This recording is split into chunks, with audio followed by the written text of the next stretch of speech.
Warped Tour 09. I'm here with George from Alexis on Fire. How do you do? Brand new album out, Old Crows, Young Cardinals. That's true, yes. Brand new album. Hit the charts first week here in America on I think it was 81. number one. I think it was number one. Really? It was number one? Number one, yeah. Yeah, I think it was. But, yeah, we beat out, I don't know, Elvis or stuff, you know, Britney Spears. I don't know. I don't know what's out. Actually, your native Canada came in number 2, only behind the Black Eyed Peas by 1,500 units. Will I am. That's what you get. You know what? You punch Paris Hilton in the face, or Perez Hilton in the face, you get a number 1 slot in America or in Canada. It you know, counts for 1,500 more albums. I guess, yeah. You know, yeah. I think he went a little hard on him. You know, no big deal. Maybe next time we put out a record, I'm just gonna punch as many celebrities as possible, and then maybe we'll get the number 1 slot. Who knows?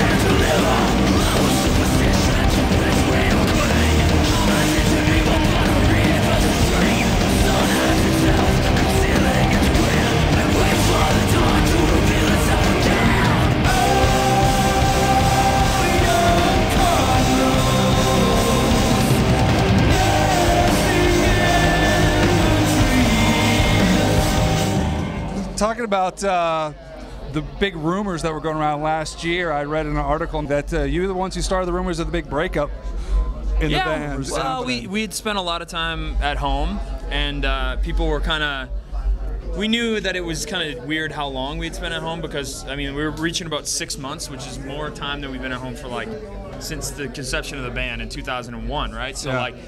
So, we, basically, like, they started getting questions about it. Kids were talking about it on the internet, like, are you guys breaking up? What's going on? And we were like, you know, yeah, well, Dallas moved to LA, you know, he's driving around in his solid gold Cadillac, and, you know, I mean, yeah, we just kind of, I don't know, you realize that you can kind of alter the way people perceive you in the media. So yeah, we like to fuck with people. So you had fun with it. Yeah, I don't know. It was funny on our part. So tell us a little about Old Crows and Young Cardinals.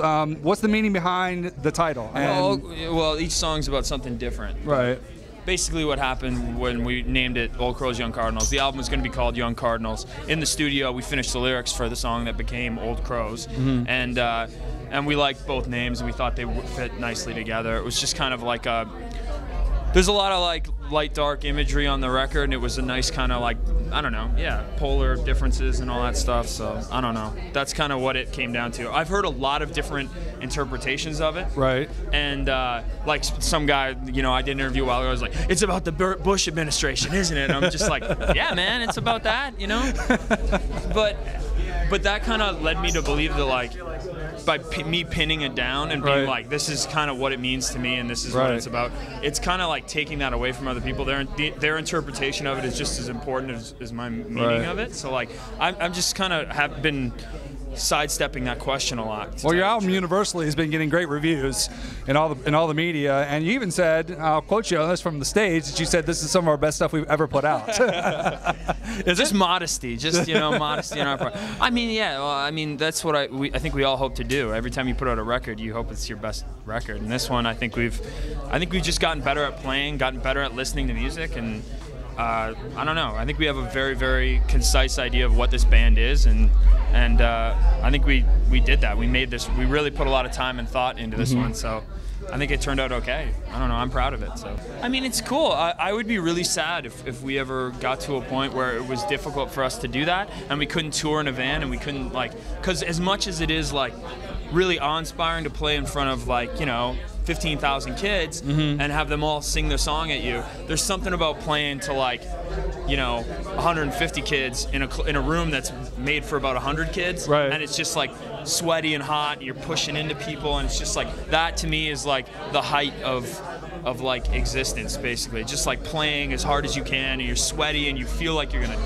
pass out at any moment. You know, it's just like that to me is just, I don't know, that is the height of living for me. So I don't know, yeah, like we've always loved that. We've always loved club shows, and as we've played some pretty big shows. We're leaving here right after to go play the Reading and Leeds Festival kind of thing, and that'll be like, again, like big huge shows. But right before that, we did 3 nights at the Borderline in London, and that was like 150 kids every night, you know? Well, being that you guys have been together since 2001, you're virtual veterans as far as a band goes.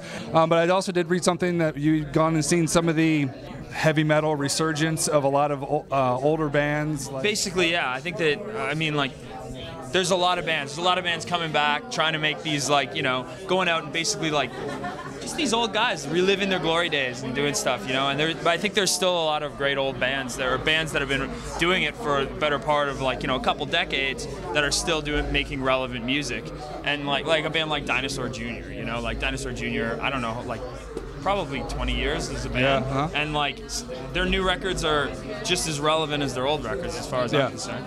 Or like I went and saw the Stooges play at Massey Hall right before Ron Ashton died. Actually, oh, really? Which was they had Mike Watt playing bass for them. Yeah. And I was kind of expecting that. You know, I'd seen like the New York Dolls. Right. And, like the New York Dolls, like it was okay. You know, it was like whatever.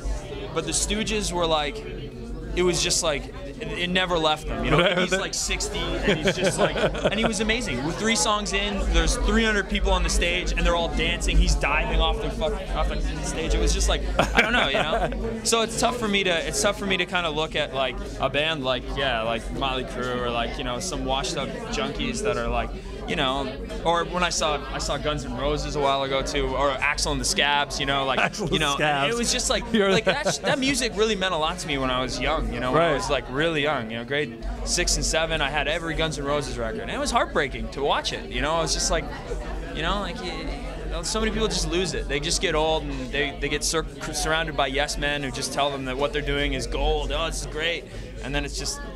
It's kitsch. It's like, you know, it's boring. You know, it's safe. So. Well, one more question, going back from your last album to your new one. Did you constantly go in thinking we're gonna do a little more melodic stuff here and there, or? I don't think that this is like. I mean, our first record, we were teenagers basically. Right. We made some big, loud, abrasive thing that was influenced by a lot of really loud, abrasive things, right? And as we got older, we kind of like. We appreciated choruses a little bit more. We wanted to write stuff that people could sing along to, and that was really important to us. And then it's just like our web of like influence changed so much. Like, you know, I mean, like we are all constantly taking in culture and music all the time. So like it's tough for us to just kind of like maintain the same course with the band. So like if we get, I don't necessarily think that Old Crows Young Cardinals is softer. I think it's just different. And compared to like our album, our Watch Out album, I think it's heavier. I think it's like way harder. I just don't necessarily scream as hard anymore. You know, I'm doing something different vocally, which is what people come up to it with. But yeah, I don't know. It's just like for everybody who wants us to stay the same, it's just asking too much. We have to change, and we have to continue to progress as a band. And I don't think it necessarily has to do with us wanting to be more like, you know, appealing or like make us like, I don't know. We're not trying to make that radio hit. I don't think there's like a radio hit on our record. You know, like we're still making music for us. It's just a matter of like, you know, I just don't feel that it's necessary to scream all that much anymore. You know, like a lot of the stuff I listen to doesn't have screaming. Yeah. And also, I think we're trying to distance ourselves from like a lot of the current trends of screamo music and stuff like that. I think a lot of that is going the way of the Motley Crues, and I think that's getting a little bit cliche. And so, yeah, trying to take a step away from all that at the same time. Excellent. They rocked out the stage. Again, thanks for hanging out with us. Old Crows Young Cardinals, go pick it up. It's an awesome album.